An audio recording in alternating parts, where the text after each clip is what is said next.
یہی شعر کہہ رہے ہیں تبسم حاکم توفیق کے توبہ اس کو نہ مل سکی،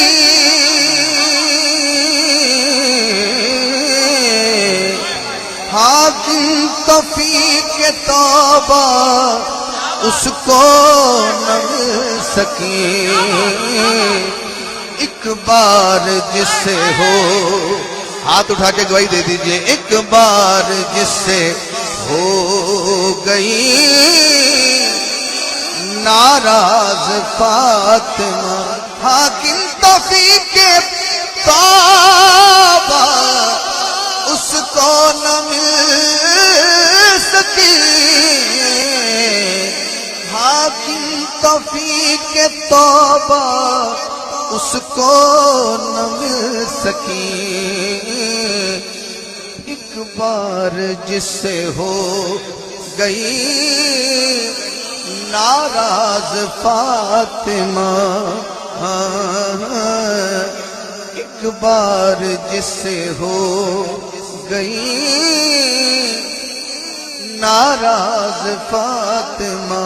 جس کلام کے ذریعے حملہ کرنے صدیق اکبر پر، حضرت مولا علی پر، ہم تو یہ برداشت نہیں کر سکتے کہ کوئی میرے نبی کے ابو بکر کے خلاف، میرے نبی کے علی کے خلاف رضی اللہ عنہما اس طرح کی کوئی بات کرے اور اس طرح کی شوخی کا مظاہرہ کرے، گستاخی اور بے ادبی کا مظاہرہ کرے، اہانت کا اظہار کرے، ہم یہ قطعاً برداشت نہیں کر سکتے۔ لہٰذا یہ جو کچھ بھی ہوا وہ سمجھ لیں کہ روافظ کے پالتو تھے سب جو وہاں جمع ہوئے تھے، اور روافظ کے جنٹ تھے جو وہاں جمع ہوئے تھے۔ بسم اللہ الرحمن الرحیم۔ جی ایک تو یہ کہ یہ جو پروگرام ہوا یہ اقبال ٹاؤن میں ہوا تھا، اور یہ اپنا لاہور کی ہی دو تنظیموں کے اشتراک سے اس کا انعقاد کیا گیا تھا، اور اس میں یہ سمجھ لیجئے کہ ڈھیر سارے لوگ آئے، اور وہ سارے ایسے ہیں کہ جو قرآن و سنت کی تعلیمات سے باغی لوگ ہیں، اور شریعت سے جو وہ انحراف کرنے والے اہل سنت و جماعت کے عقائد و نظریات کے دشمن یہ سارے وہاں جمع ہوئے تھے۔ اور میں تو اس اجتماع کو جو وہ شی میلز کا ایک اجتماع اور گیدرنگ میں اس کو قرار دیتا ہوں، اس لیے کہ ان میں کوئی ایک بندہ بھی ایسا نہیں تھا کہ جو شریعت اسلامیہ کا پابند ہو۔ وہ سارے وہاں پہ فاسق، فاجر، داڑھی منڈے اس طرح کے لوگ جمع ہوئے، اور بہت ساری وہاں جو وہ چیزیں سامنے آئیں، اور کوئی ایک معاملہ نہیں، بہت ساری چیزوں میں انہوں نے گڑبڑ کی۔ لیکن بطور خاص یہ کہ وہ جو پوچھا اپنے احمد علی حاکم، اس نے کلام ایک پڑھا، اس میں وہ کہنے لگا کہ توفیق توبہ اس کو نہ مل سکی، حاکم توفیق توبہ اس کو نہ مل سکی، ایک بار جس سے ہو گئی ناراض فاطمہ۔ اب یہ اس نے شعر پڑھا، اور اس پر وہ پورا اجتماع بھنگڑے ڈال رہا تھا، اور وہ سارے وہاں پر جتنے اپنا جمع ہوئے تھے گویے، ڈانسر، ایکٹر، وہ ڈانس کر رہے تھے اور اس پر وہ رقص کر رہے تھے۔ اور سیم وہ طریقہ جو روافظ کے ہاں ہوتا ہے، اہل تشیع کے ہاں، بالکل اسی طرح کا وہ ایک پروگرام تھا کہ روافظ کے ہاں بھی جتنا بڑا جھوٹ بولا جائے، جتنا بڑا کفر بولا جائے، اتنا زیادہ مجمع اجتماع روافظ کا اس پر اپنے ذاکر کو، خطیب کو داد دیتا ہے۔ تو ایسی ہی صورتحال یہ اقبال ٹاؤن میں ہونے والے پروگرام کی تھی کہ اس میں احمد علی حاکم نے وہ کلام پڑھا کہ جو وہ صریح اہل سنت و جماعت کے معتقدات پر ایک حملہ ہے، اور قرآن و سنت کی تصریحات سے ایک بغاوت ہے، اور اللہ اور اس کے حبیب صلی اللہ تعالیٰ علیہ وآلہ وسلم کے فرامین سے ایک انحراف ہے، اور ایک دشمنی ہے، تو اس کلام پر وہ اجتماع، وہاں پر جو نام نہاد کچھ پیر تھے، کچھ نقیب تھے، کچھ نعت خوان تھے، کچھ خطیب تھے، وہ سارے اچھل کرے اور جمپ لگا لگا کے اس کو داد دے رہے تھے، حالانکہ یہ نہیں سوچتے کہ یہ جو اس نے کہا کہ حاکم توفیق توبہ اس کو نہ مل سکی ایک بار جس سے ہو گئی ناراض فاطمہ، یہ کتنی بڑی گمراہی اور کتنی بڑی جو وہ دلالت پر مبنی یہ شعر ہے۔ اس حوالے سے ان میں سے کسی کو کوئی شعور، میں سمجھتا ہوں کہ رتی برابر کوئی شعور نہیں تھا، وہ سارے ڈانس کر رہے تھے۔ اب یہ شعر پڑھا گیا اور اس کے ساتھ اور بھی ایک شعر اسی طرح کا پڑھا گیا جس میں تو واضح شرکیہ کفریہ مفہوم پایا جاتا ہے کہ نماز کا آغاز جو ہے وہی حضرت سیدہ زہرا طیبہ طاہرہ رضی اللہ تعالیٰ عنہ آپ سے ہوتا ہے، حالانکہ نماز کا آغاز تو ہم جو نیت کرتے ہیں اس میں اللہ تبارک و تعالیٰ کی عبادت کی نیت سے ہم نماز کا آغاز کرتے ہیں، اور نماز ہونی بھی اللہ تبارک و تعالیٰ کی عبادت کی نیت سے چاہیے، اور اس میں نیت بھی خدا وحدہ لا شریک کی عبادت کی ہونی چاہیے۔ اگر یہ نیت نہیں ہے اور نماز کا اس طرح کا آغاز نہیں ہے تو وہ تو نماز ہی نہیں ہے۔ کسی اور کی نیت کریں گے کہ میں فلاں کے لیے کر رہا ہوں یا فلاں کے لیے ہو رہا ہے، یا کسی اور کے نام سے اس کو نماز کو ہم آغاز کریں، شروع کریں، اللہ سے ہٹ کر، اللہ تبارک و تعالیٰ کے نام سے ہٹ کر، اس کی ذات سے، اس کی ذات کی نیت سے ہٹ کر، تو وہ تو نماز ہی نہیں ہے۔ اب وہ شعر ایسا ہے کہ وہ تو واضح شرکیہ مفہوم رکھتا ہے اپنے اندر، ایک کفریہ مفہوم رکھتا ہے۔ اس بدبخت نے اور اس فاسق اور فاجر انسان نے یہ پڑھا، اور یہ جو شعر میں نے آپ کو کہا کہ حاکم توفیق توبہ اس کو نہ مل سکی، یہ جو شعر اس نے پڑھا، اب اس کے بعد ابھی 2 روز پہلے اس نے اس پر ایک رجوع کے نام پر بھی جو وہ ایک مذاق کیا، میں اس کو مذاق ہی کہوں گا کہ مزید اس نے ایک کہنے کہ بھئی استہزاء کیا۔ کس طرح؟ کہتا جی میری اس میں یہ نیت نہیں تھی جو آج کچھ لوگ بیان کر رہے ہیں، میری نیت جو وہ اس میں معاذ اللہ حضرت صدیق اکبر رضی اللہ تعالیٰ عنہ کے حوالے سے نہیں تھی۔ تو ہم یہ کہتے ہیں کہ جب تو نے یہ کلام پڑھا تو اب اس کلام میں یہاں پر کوئی ایسی وضاحت، کوئی ایسی تصریح موجود نہیں کہ جس سے جو وہ سمجھا جا سکے کہ واقعی یہ جو تو کہہ رہا ہے وہ ٹھیک ہے۔ یہاں تو اس طرح کی کوئی بات نہیں ہے۔ اس کلام کے اندر تو یہ ہے کہ تو نے کہا حاکم توفیق توبہ اس کو نہ مل سکی ایک بار جس سے ہو گئی ناراض فاطمہ۔ اب یہ تو ایک اپنے عموم پر ہے، اپنے عموم، اس کے اندر ایک عام معنی پایا جاتا ہے۔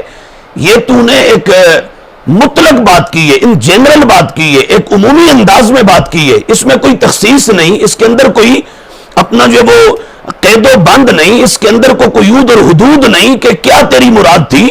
تو نے تو ایک عام انداز میں، ایک علل عموم جس کو کہتے ہیں، تو نے اس طرح اس کو بولا، مطلق انداز میں بولا۔ تو اب یہ کہاں تک جائے گا یہ شعر؟ یہ پھر آگے اس کی وضاحت جب ہم دیکھتے ہیں تو تیرے اس کلام اور اس شعر کی زد میں تو معاذ اللہ حضرت رسول کریم صلی اللہ علیہ وآلہ وسلم آپ کے داماد اور ہر مومن کے ولی اور امام اولیاء اور تاجدار ولایت سیدنا مولا مرتضی علی ابن ابی طالب کرم اللہ تعالی وجہ الکریم وہ اس شعر کی زد میں آتے ہیں۔ حضور کے چچا جن کو میرے محبوب علیہ السلام اپنے ابو کہتے تھے، ردو الیہ ابی العباس، حضرت سیدنا عباس رضی اللہ تعالیٰ عنہ، وہ اس شعر کی زد میں آتے ہیں۔ نبی اکرم صلی اللہ تعالیٰ علیہ وآلہ وسلم کے سسر حضور کے بعد تمام انبیاء کرام علیہ السلام کے بعد ساری امتوں میں سب سے افضل ہستی، افضل البشر بعد الانبیاء سیدنا صدیق اکبر رضی اللہ تعالیٰ عنہ، وہ اس کی زد میں آتے ہیں اور ڈھیر سارے لوگ اس کی زد میں آتے ہیں۔ اب تو کہہ رہے کہ میری نیت نہیں، تو کوئی بھی گفتگو، کلام اور ایکسپریشن جس میں کوئی توہین کا پہلو ہو اور توہین کی بات ہو تو اس میں ہم لفظوں کو دیکھ کے فیصلہ کریں گے۔ لفظ جو بیان کر رہے ہیں، توہین کا معنی جو لفظوں سے ظاہر ہو رہا ہے اور لفظوں میں جو مفہوم پایا جا رہا ہے، بات اور حکم اس پر لگے گا۔ یہ نہیں کہ بندہ کہے جی میری نیت یہ نہیں تھی۔ اب اس طرح تو کوئی بھی گستاخ آپ اس کو پکڑیں اور گستاخی کرنے والے کو کہیں تو نے یہ بولا تھا، تو ہر گستاخ یہ کہتا ہے، وہ کہتا ہے جی میری نیت اس میں گستاخی کی نہیں ہے، میں نے تو ویسے بات کر دی ہے جی، میں نے تو ویسے یہ کہہ دیا.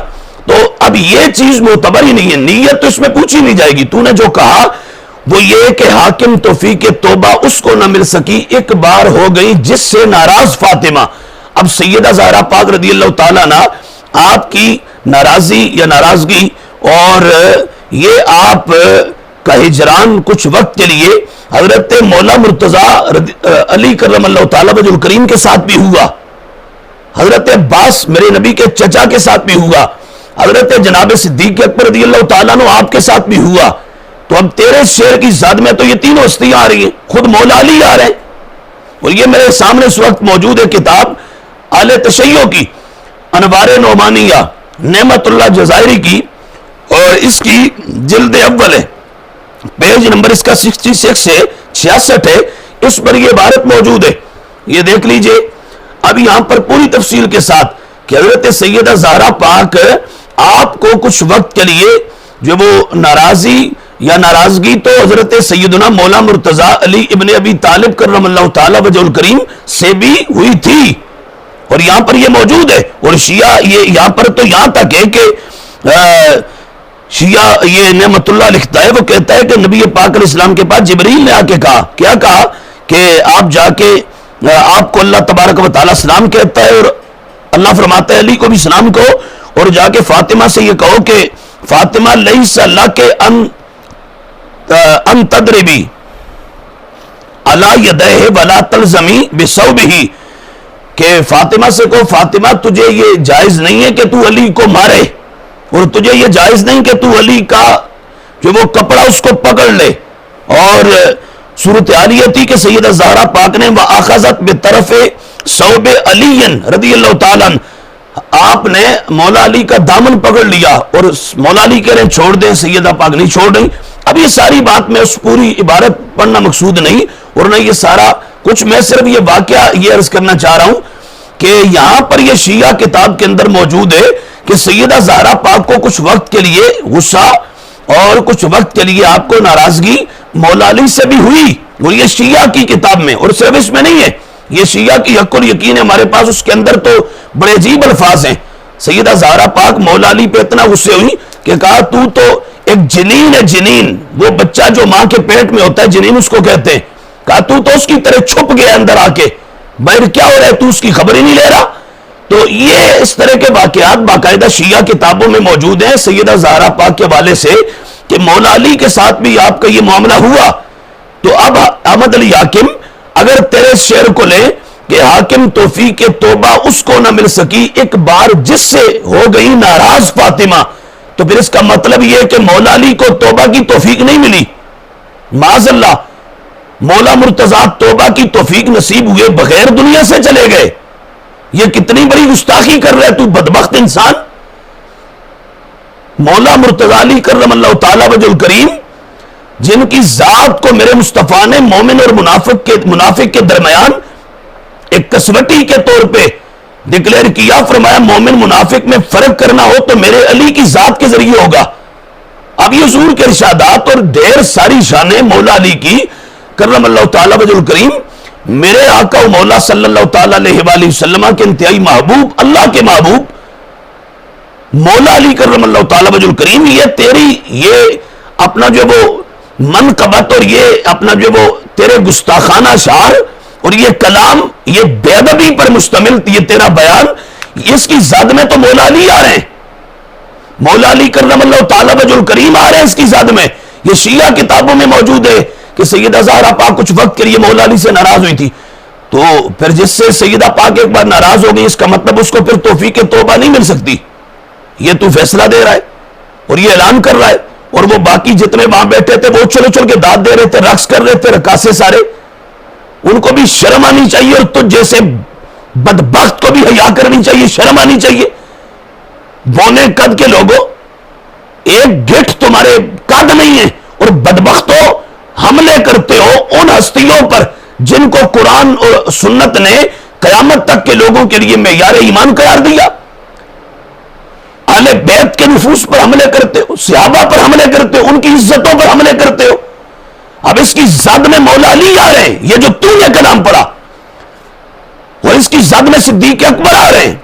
اب باغ فتح کے معاملے میں سیدہ زہرا پاک کو کچھ وقت کے لیے اپنا جو وہ ایک ملال ہوا تھا، رنج ہوا تھا، اور آپ کچھ وقت کے لیے حضرت صدیق اکبر رضی اللہ تعالیٰ عنہ سے آپ نے جو وہ میل ملاقات بھی چھوڑ دیا تھا.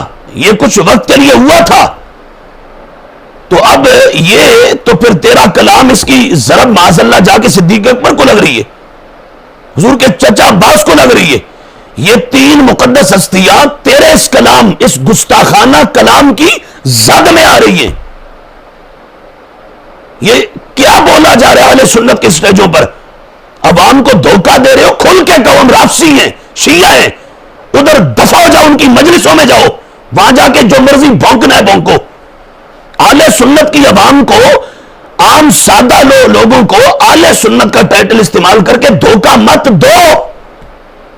یہ کچھ ہو رہا ہے. یہ آج کے سنی نما، یہ تفضیلیں اور یہ اپنا جو وہ شیعہ اور یہ رافضی، یہ ان کی محفلوں میں، ان کے پروگراموں میں یہ کچھ ہو رہا ہے. اہل سنت کے عقائد اور نظریات پر حملے ہو رہے ہیں. اہل سنت کے معتقدات، قرآن و سنت کے دیے ہوئے عقائد و نظریات، ان کے خلاف ایک سازشیں ہو رہی ہیں. یہ ہے وہ دھندا جس کو ہم بے نقاب کرنا چاہتے ہیں اور جس سے پوری اہل سنت کو ہم بچانا چاہتے ہیں. یہ احمد علی حاکم نے کلام پڑھا اور وہاں جتنے کھونجے بیٹھے تھے، جتنے فاسق اور فاجر بیٹھے تھے، ان میں کوئی ایک بھی ایسا نہیں تھا کہ جو میرے مصطفیٰ کی شریعت کا پابند ہو. بہت سارے کلیم سے، بہت سارے چھوٹے چھوٹے اپنا جو وہ ایک انگریزوں کی طرز پر خط رکھے ہوئے فاسق اور فجار، وہ سب وہاں جمع ہیں. اور اس نے کفریہ یہ اشعار پڑھے اور گستاخانہ اشعار پڑھے اور گمراہی پر مبنی یہ اشعار پڑھے اور اس کو داد دے رہے. حیرت ہے ہمیں یہ ساری صورتحال پر. بہرحال میں کہنا یہ چاہتا ہوں کہ ایک تو سب سے پہلے یہ بات ہے کہ ہمارے نزدیک وہ جتنے بھی لوگ وہاں جمع ہوئے ان میں کوئی ایک بھی، میں پھر کہہ رہا ہوں، ایسا نہیں تھا جو شریعت مصطفیٰ صلی اللہ علیہ وسلم کی تعلیمات کا پابند ہو. فساق اور فجار کا ایک اجتماع تھا، اور فاسق و فاجر کو تو کسی بھی عزت والے مقام پر کھڑے کرنا ازرو شرع جائز ہی نہیں. اس پر ہمارے فتاوی میں تصریحات موجود ہیں، جزیات موجود ہیں. خاص اس پر باقاعدہ ڈھیروں جزیات ہیں کہ ایسا شخص جو فاسق ہے، اعلانیہ فسق کرنے والا ہے، اس شخص کی تعظیم ازرو شرع منع حرام ہے. اس لیے کہ وہ شریعت سے جب بغاوت کر رہا ہے تو اس کی تعظیم آپ کریں گے تو اس کا مطلب یہ کہ آپ بھی شریعت کے خلاف اس کی مدد کر رہے ہیں. فاسق کی تو اہانت ضروری ہے، اس کو تو ملامت کرنا ضروری ہے تاکہ وہ اپنے اس عمل سے باز آئے، توبہ کرے. تو وہ سارے فساق فجار وہاں پہ جمع تھے اور ان کا یہ ایک اجتماع تھا اور اس میں مغلظات بکے گئے اور وہاں پر بکواسات کیے گئے. اہل سنت و جماعت کے خلاف ایک منظم جو سازش اس وقت چل رہی ہے اس کا حصہ تھا وہ پورا پروگرام. اور اس میں جو کچھ ہوا، میں نے جو وہ ایک دو چیزیں آپ کے سامنے یہ رکھ دی ہیں کہ یہ کلام وہاں پہ پڑھا گیا اور یہ وہاں پہ بولا گیا کہ ایک بار جس سے ہو گئی ناراض فاطمہ، اس کو تو پھر توفیق توبہ ہی نہیں ملی. اگرچہ ان درندوں کا ہدف اور ٹارگٹ تو اہل سنت کے عالم دین تھے، لیکن وہ شعر اپنے ایک عمومی حالت میں وہ تو پھر اس کی جو وہ زد میں صدیق اکبر، مولا علی، حضرت عباس، دیگر بہت ساری مقدس ہستیاں آتی ہیں. اگرچہ اس بدبخت کی نیت تو وہ کہہ رہے میری یہ تھی کہ میں نے حالات حاضرہ کے تناظر میں یہ بات کہی، اگر ادھر نہ بھی لے جائیں ہم، حالات حاضرہ کے تناظر میں بھی لیں، تو اب تمہارے جیسے اپنا جو وہ کھونجے اور تمہارے جیسے اوباش لونڈے اور تمہارے جیسے عیاش اور بدماش اور آوارہ گرد اب اہل سنت کے عقائد و نظریات کی بات تم کرو گے. اہل سنت و جماعت کو عقائد اور نظریات کا درس سبق تم دو گے. قرآن و سنت کے فیصلے تمہارے جیسے فساق اور فجار کریں گے. قرآن و سنت کی تعبیرات اور تشریحات تم کر کے دکھاؤ گے. جن کو شریعت کی ابجد نہیں آتی، الفابیٹس نہیں آتے، شریعت کے بنیادی 4 اصول نہیں آتے، تم اب یہ سارا دین پڑھاؤ گے حضور کی امت کو. اور وہ علماء جن کی زندگیاں دین پڑھتے پڑھاتے گزر گئی، ان کے خلاف زہر اور ان کے خلاف تبرعت تمہارے جیسے بدبخت بولیں گے؟ تم کب سے دین کے ٹھیکیدار ہوگے؟ جتنے بھی بہرحال میں کہہ رہا ہوں اس پروگرام کے اندر شامل تھے وہ سب فساق اور فجار کا ٹولہ تھا. وہ عقیدے کے اعتبار سے بھی فساق اور فجار کا ٹولہ تھا اور عمل کے اعتبار سے بھی فساق اور فجار کا وہ ایک اجتماع تھا. جو کچھ اس میں ہوا تو اس پر ہمارا یہ ہے کہ وہ ایک انتہائی کہہ لیں کہ گستاخانہ وہاں پر جو وہ صورتحال بپا کی گئی. گستاخیوں کا ایک بازار گرم کیا گیا. اہل سنت و جماعت کے خلاف مغلظات کا اظہار کیا گیا. اہل سنت و جماعت کے معتقدات پر حملہ کیا گیا. اہل سنت و جماعت کے نظریات سے بغاوت کھلے عام کی گئی اور شریعت کے قانون کو توڑا گیا بار بار. لہذا وہ پوری بزم اور پوری محفل ہم اس کی شدید الفاظ میں مذمت کرتے اور ایسا کرنے والوں کی بھی ہم شدید ترین الفاظ میں مذمت کرتے ہیں اور اہل سنت و جماعت کے لوگوں کو یہ خبردار کرتے ہیں کہ اس طرح کے بیروپیوں سے، اس طرح کے روافظ اور شیعہ کے جنٹوں سے اپنا آپ بچائیں، اپنا عقیدہ بچائیں، اپنا نظریہ محفوظ رکھیں، اپنا مسلک محفوظ رکھیں. ان سے میل ملاقات مکمل اجتناب کریں. اس طرح کے شریعت کے باغیوں کو، فاسقوں فاجروں کو نہ اپنی محفلوں میں بلائیں، نہ پروگراموں میں بلائیں، نہ اپنے سٹیجوں پر بٹھائیں. یہ اس قابل نہیں کہ ان کی عزت کی جائے. شریعت میں ان کی عزت کرنا حرام ہے جو فاسق اور فاجر ہیں. اور یہ کچھ انہوں نے کیا کہ وہ کلام پڑھ رہے ہیں جس کلام کے ذریعے حملہ کر رہے ہیں صدیق اکبر پر، حضرت مولا علی پر. ہم تو یہ برداشت نہیں کر سکتے کہ کوئی میرے نبی کے ابو بکر کے خلاف، میرے نبی کے علی کے خلاف رضی اللہ عنہما اس طرح کی کوئی بات کرے اور اس طرح کی شوخی کا مظاہرہ کرے، گستاخی اور بے ادبی کا مظاہرہ کرے، اہانت کا اظہار کرے. ہم یہ قطعاً برداشت نہیں کر سکتے. لہذا یہ جو کچھ بھی ہوا وہ سمجھ لیں کہ روافظ کے پالتو تھے سب جو وہاں جمع ہوئے تھے اور روافظ کے جنٹ تھے جو وہاں جمع ہوئے تھے اور روافظ کے ہی وہ آگے ایک لونڈے تھے، چھوکرے تھے عیاش قسم کے اور ایک کہہ لیں کہ فاسق اور فاجر قسم کے. یہ انہوں نے یہ سارا کچھ کیا. لہذا اہل سنت و جماعت اس ساری صورتحال کو دیکھ کے آئندہ کے لیے یہ ایک تہیہ کر لیں کہ جتنے بھی یہاں موجود تھے ان میں سے ہم نے کسی کو بھی اپنے اہل سنت کے کسی بھی پروگرام کے اندر، کسی بھی گیدرنگ کے اندر، کسی بھی کراؤڈ کے اندر، کسی بھی اہتمام اور کسی بھی ارینجمنٹ کے اندر ان میں سے ہم نے کسی کو نہیں بلانا. مکمل اجتناب کرنا ہے. کیوں؟ اس لیے کہ یہ لوگ اہل سنت و جماعت کے عقائد و نظریات کے باغی ہیں، منحرف ہیں، روگردانی کرنے والے اور شریعت اسلامیہ کے قوانین کو ویولیٹ کرنے والے اور قرآن و سنت کی تصریحات سے منہ موڑنے والے اور قرآن و سنت کی تعلیمات سے بغاوت کرنے والے یہ لوگ ہیں. اب یہ ساری صورتحال ہے. اب اس میں یہ جتنے بھی اس طرح کے نقیب ہیں، اس طرح کے نعت خوان ہیں، اس طرح کے خطیب ہیں، اس طرح کے پیر ہیں، یہ سب اہل سنت کا ان سے کوئی تعلق نہیں ہے. اہل سنت کوئی اور ہیں اور یہ سب کچھ اور ہیں. یہ روافظ شیعہ ان کے پالے ہوئے ہیں، ان کے پالتو ہیں، انہی کے ایجنٹ ہیں اور انہی کے عقائد پر آگے یہ اپنا جو وہ کام کر رہے ہیں. اہل سنت کا ان سے کوئی تعلق نہیں ہے.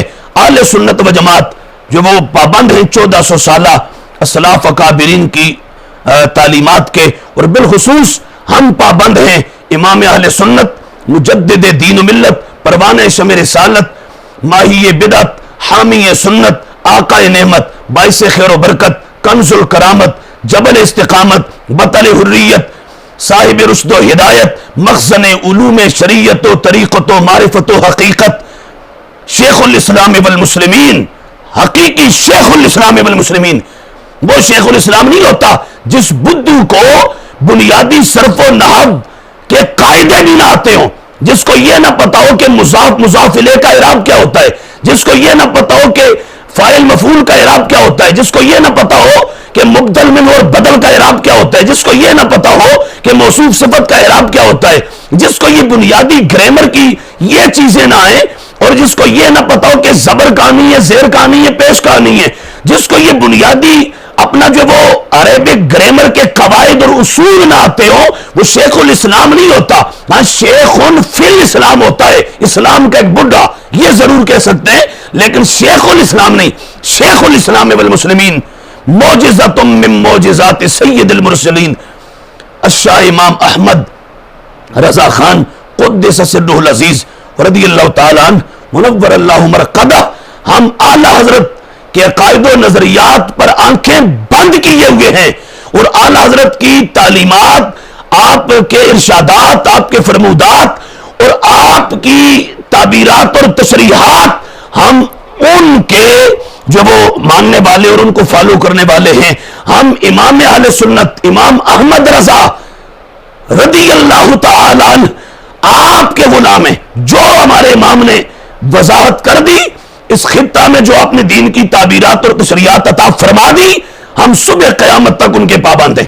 لہذا اہل سنت و جماعت کے ساتھ اس اجتماع کو کنیکٹ اور نہ کیا جائے اور جوڑا نہ جائے. وہ ایک رافضیوں کا, شیعوں اور اپنے جو وہ شیعوں کے ایجنٹوں کا اجتماع تھا. اللہ تبارک و تعالی اہل سنت و جماعت کے حال پہ رحم فرمائے. اللہ ہمارے مسلک کا بول بالا فرمائے. السلام علیکم.